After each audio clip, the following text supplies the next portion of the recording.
Sangre, saan ka pupunta? Gabi na. Hindi ka dapat gumagala na ikaw pa yung nag-iisa. May mahalaga lamang akong paroroonan, Gitano. Diyan ka na. Hindi ka dapat nagtutungo sa lupain ng mandirigma. Lalo sila'y masasama. Kaya samahan na kita. Kaya kong pangalagaan ang sarili ko, Gitano. Kabitiwan mo ko.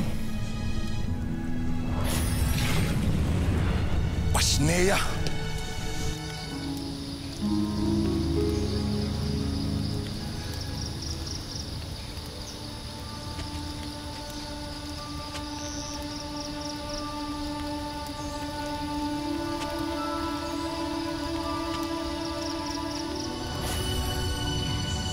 Ibaro. Alena, akala ko hindi ka na makakarating. Maaari bang makalimutan ko ang pinag-usapan natin?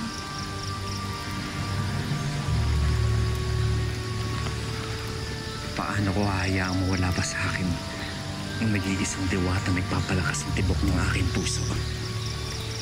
Alena, hindi na baling mamatay ako. Huwag ka lamang mawala sa akin.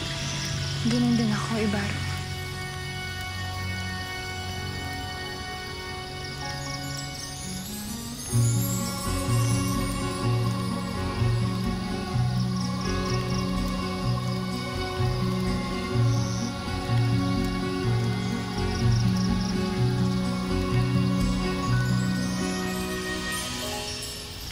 Pinunokil, paumanin.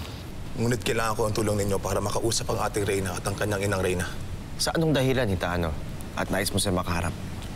Upang mag-alay na malaking dote. Para pumayag na sila na makaisang dibdib ko si Alena. Kakagaling lamang natin sa digmaan, Gitano. Bakit tila nagmamadali ka?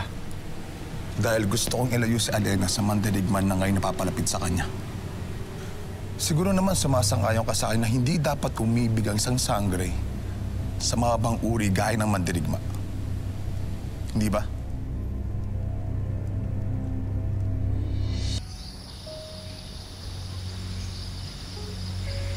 Ibaro, tila atang malayo ang itinatakbo ng iyong diwa. Ano ang iniisip mo?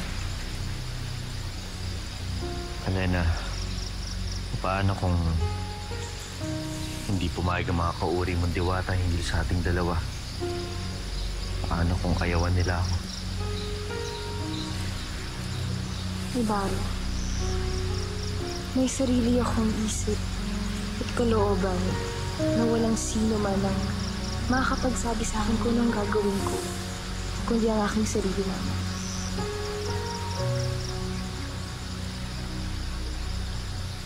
Sana nga ito to ang binanggit mo. Harinawa ay hindi mo ako iwan.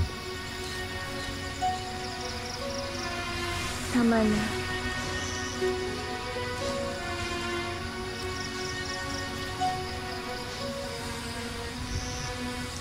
Tila, alam ko kung ano makakapagbigay aliw sa'yo, Ibaro.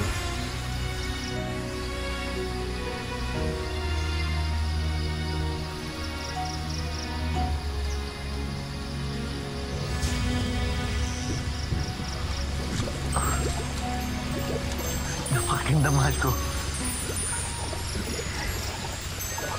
Natutuwa ako at nagustuhan mo.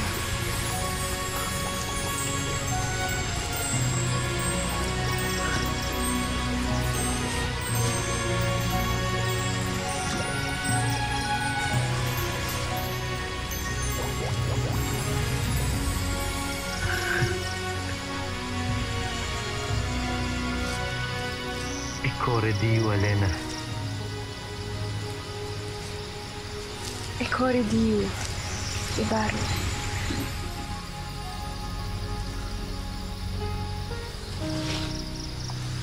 Tinutulugan mo na ako? Tila nakaramdam yata ako ng antok. Sige na't magpahinga ka na. Ipikit mo na yung mga mata, mahal.